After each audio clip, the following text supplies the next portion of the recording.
The core truth you must accept is this: you become what you think. Shubham Kumar Singh's "You Become What You Think" is not merely advice, it is a sophisticated blueprint and a mandate for transformation that forces you to grasp how your focused, conscious thought directly dictates your reality, identity, and life outcomes across happiness, growth, relationships, and mental health. The book's value is its efficiency imperative. Singh, acting as a curator, has distilled the most impactful lessons from countless foundational self-help works like Atomic Habits and the 7 Habits into one cohesive text. This eliminates the time wasted on passive searching and demands immediate, deliberate cognitive control.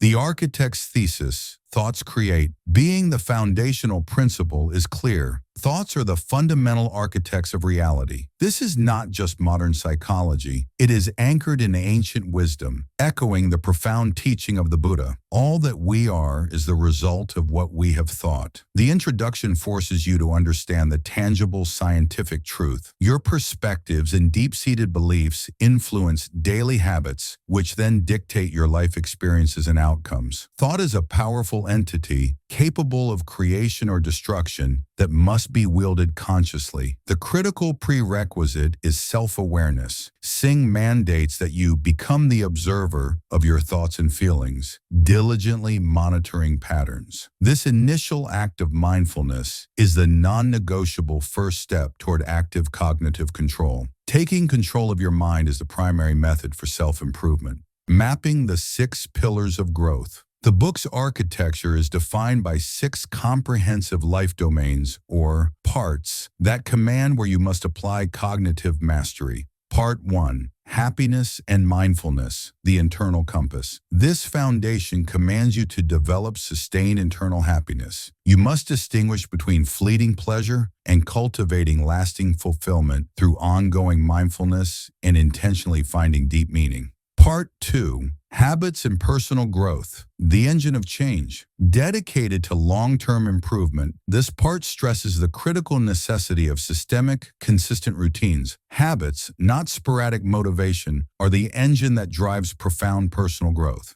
Part 3. Stoic philosophy, the fortress of inner peace. Singh commands you to utilize stoicism to build resilience. The core principle is recognizing your sphere of control, focusing mental energy solely on what you can influence, thoughts, reactions, effort, and accepting the inevitable challenges of external existence.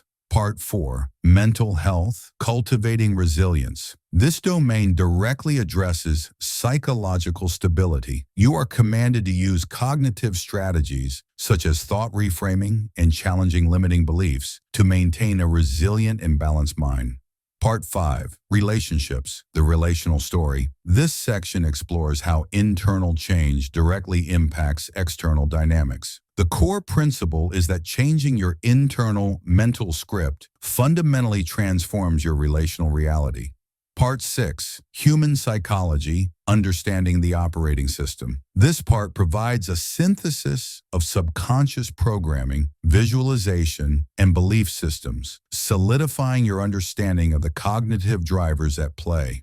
Granular analysis, deconstructing the 10 chapters, the action mandates. Each chapter translates the philosophy into immediate, disciplined action.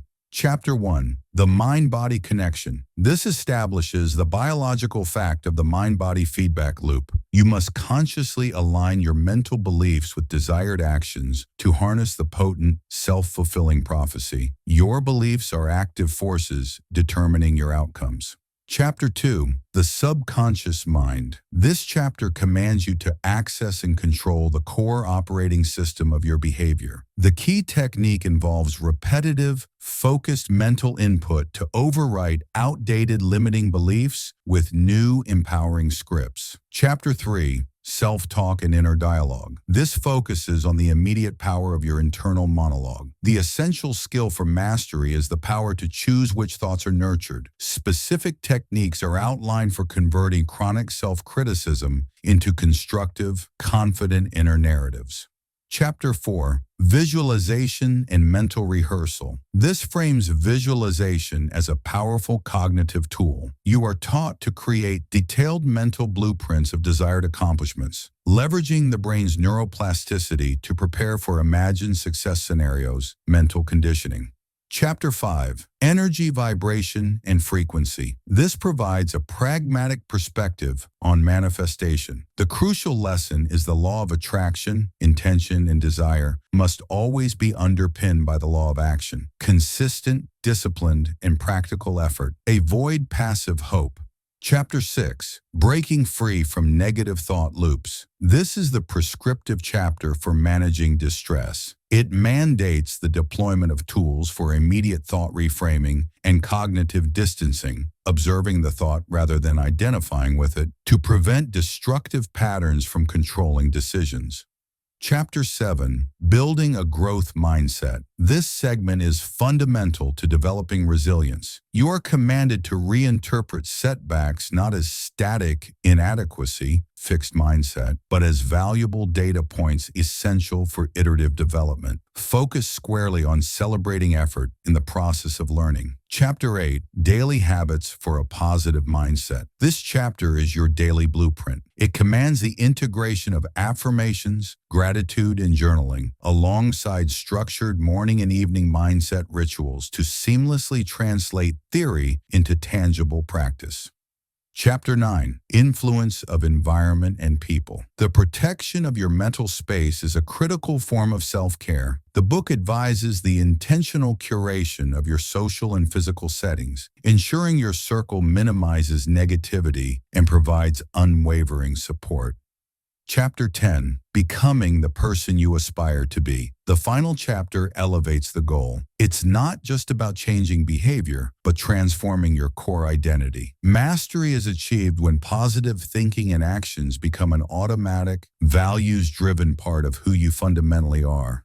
Conclusion. The Intentional Life. The book concludes with the empowering realization that you already possess the internal capacity for self-mastery. This potential is unlocked and maintained through consistent awareness and unwavering intention. The final command is to embed the learned cognitive discipline into the reality of living intentionally every day. The tools provided, including the daily mindset tracker and specific journal prompts, are not optional. They are the resources required for monitoring your cognitive progress and ensuring a commitment to lifelong personal refinement. Thank you for dedicating your time to this journey. We truly value your perspective and believe your insights help everyone grow. We gently invite you to share your thoughts and reflections. Please provide your feedback under the comment section. Consider this a meaningful step in our shared learning process. To keep receiving content designed to nurture your focus and development, please join the Focus Me community by subscribing. We look forward to building this path together.